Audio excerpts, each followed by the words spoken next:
Hi, my name is Bennett with Answers Not Excuses Fitness Training. Today is Trainer Tip Tuesday. Now what we're going to do today is go over an exercise for some elbow care. We're going to look at something called supination and pronation and how that's going to help you try to prevent some wrist and elbow issues. So a little over 4 years ago, I actually ruptured my distal bicep tendon, actually about right here, a few feet from where I'm standing, and I ripped it completely off the bone and it rolled up. About 5 days after that, it had been surgically repaired and put back down. And a lot of times after surgery, they give you like a 6-week window where everything's healing, you can't really do much with it. I could only move my arm passively. I could only lift it with my other arm. I couldn't even do this, lift the weight of this. And during that time, because of that surgery, or just in general, if you didn't have that surgery and you had a lot of repetitive movement that you did consistently, whether that was painting, you're a mechanic, whatever that might be, or a certain handedness when you think about how you wrench on things if you're right-handed compared to if you're not left-handed. I wasn't able to really pronate or supinate my arm very much. I was just stuck here. That kind of was like a really tight towel. It just went all the way up to my elbow, and then my elbow was really mad because I couldn't get that going. So I have an incision right here and a little one right here, and this is light years ahead of where they were even 15 years ago.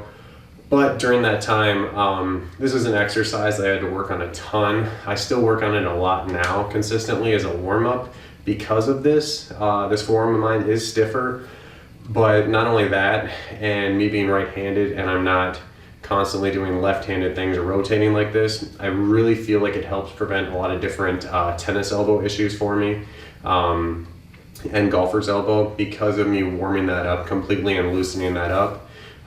Sometimes I do get a little tighter through here, and that's just because this is tighter. So when I feel that, I know I need to work on this exercise more consistently. Now, there's a few different implements and ways you can do this. I'm gonna have a few different things maybe you might not have, but I'm gonna show you all those options regardless. So the first thing I like using actually is this metal pipe. It's not very heavy when you grab it in the middle, but what we're trying to do here is get a lot of leverage. So for this in particular, we're going to look at pronating and supinating your arm. Now, when you have your palm face up, that's called supination. When you have your palm face down, that's called pronation. So you can kind of see how far I can get this one, right? Now, I haven't done this exercise yet today. This is something I typically have to do daily. You can kind of see like I can get that pretty much all the way over each side, right? So on this one, I can get here, and on this one, I can't quite get all the way there. And that's why I keep consistently doing this. Now, what we're gonna do for this is you're just gonna grab where you feel comfortable, and then I like locking my other hand across my body, keeping that elbow in tight. I don't want my elbow way back here or way up here. So what I'm trying to do here is make the only movement come from my forearm. And I don't wanna just curl my wrist down, I wanna try to keep this straight. So I'm just gonna grab onto this guy. I'm gonna bring it out this other way, just pause there for a second and come back. Now the nice thing about this is I'm not gonna outgrow this for the most part, especially as when you're looking at it using it as a warm-up. I can just slide down, and that is getting significantly harder, right? Now I want this to work when it's supinating my forearm here. So I'm gonna let this pause there for a second and we'll come back.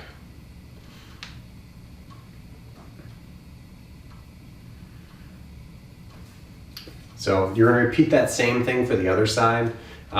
You might at first find that one side's feeling a lot stronger, or for example, I have a little bit of tendonitis in this side from some other things that I do, but regardless, this is gonna be an excellent exercise to help loosen that up.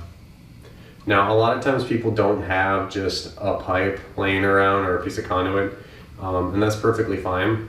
And so I'm gonna give you a couple other options too that you can use. Now, since it is all about leverage, if you did have any steel clubs for whatever reason, from a previous video, maybe you purchased them that you saw on mine, this would also be an excellent option.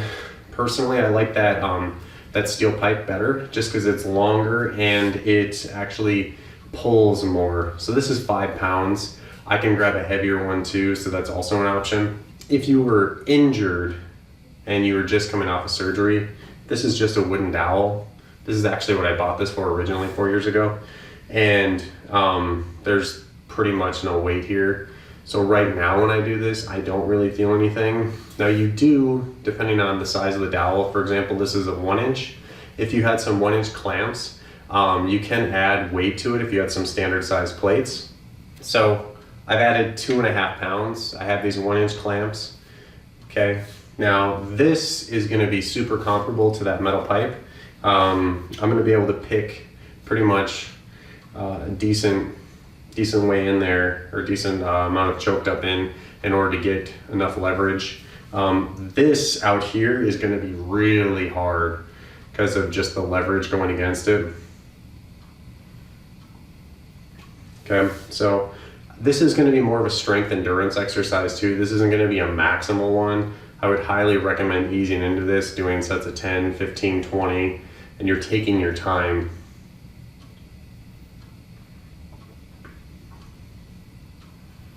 See, that's already loosening up. Now the most likely scenario that you're gonna have is gonna be a dumbbell. It's a little cumbersome.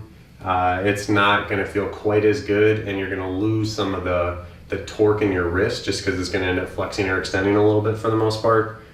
So all I would do here is grab onto this. This is just 5 pounds, but I would just then try to turn this out and back in. Okay, so again, you're gonna keep that arm clamped to your side here. You don't wanna ideally do this or this. It's a little harder to avoid that with a dumbbell since your hand is expanded and it's not around a smaller diameter, but you're gonna reach across, hook on your other arm, and then just stand up tall as opposed to having your elbow up and out. And then I'm just gonna let that supinate here. And I'm gonna pronate. So that supination pronation exercise is one I do very consistently from that prior surgery, just because I need it looser. I do a lot of different gripping things as well with jiu-jitsu and other exercises that I do. And I wanna make sure I have that elbow health.